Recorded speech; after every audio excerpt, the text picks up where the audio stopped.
Mukesh Ambani backed Jio platforms. Sunil Bharti Mittal backed OneWeb. Elon Musk backed Starlink. And Amazon's project Kuiper. All of them are eyeing space communication or satellite communication. So today, we're going to try and address the 4 key simple questions as we get back to the basics. What is satellite communication and how does it differ from cellular communication?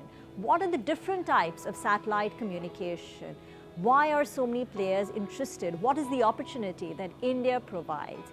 And how are telecom operators currently fighting over this satellite communication? These are the 4 questions that we're trying to address today. But first, what exactly is satellite communication? What we have today is cellular communication. Cellular communication technologies send and receive data through land-based towers.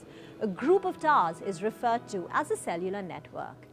As your machine works, it sends data to the closest tower in the network. If you move to a different area, the cell will attach itself to another tower, the closest one, which is why sometimes you experience weak signals or dropped calls on your cell phone.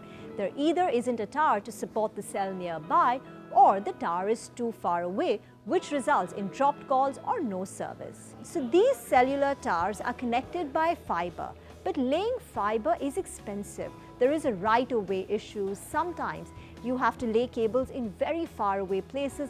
That becomes expensive.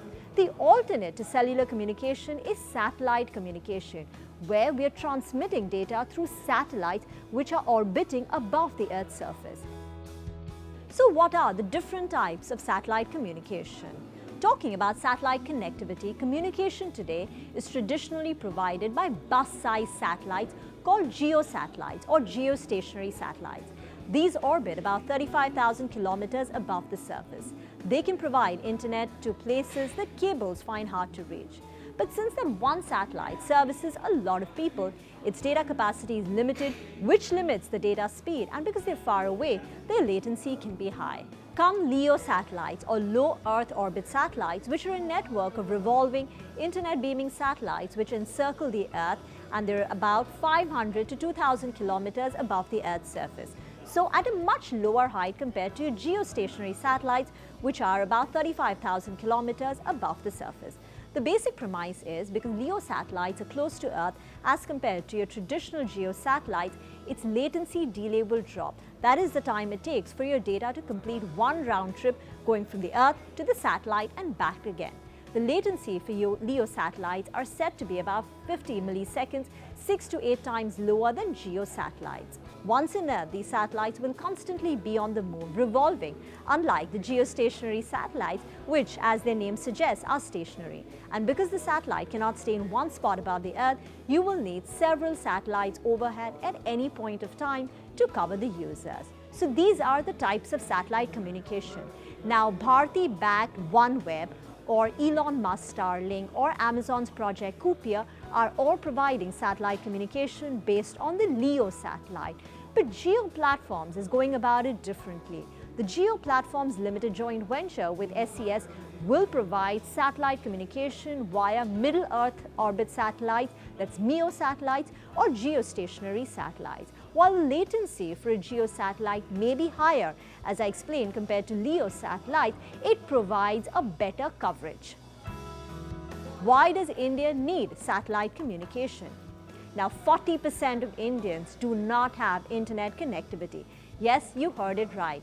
40% of Indians do not have internet connectivity. Look at the latest TRAI data. India has 800 million mobile subscribers. This means in a country of 1.4 billion people, 40% of the population will not have access to connectivity.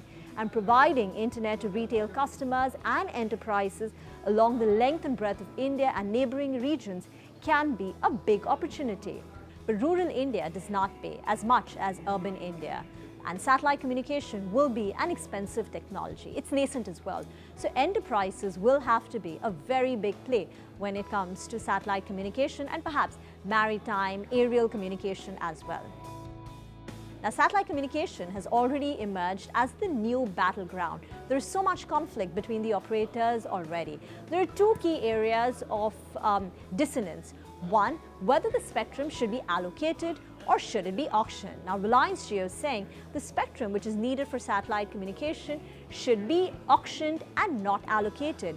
The other global satellite broadband operators like Amazon, OneWeb, Hughes Communication, Telesat, who have backed administrative allocation of airwaves in step with global practices. The second point of conflict is what happens to the coveted 28 GHz spectrum. Now, Reliance Jio wants this 28 GHz of millimeter wave spectrum to be auctioned for 5G. It's currently used exclusively by satellite players, but it can also be very efficient for 5G mobile broadband services. The other operators are saying that if you use 28 GHz spectrum for 5G services, it will hinder satellite operations and lead to coverage gaps. So this is where already, before the services began, we've seen the telecom operators in conflict and locking horns.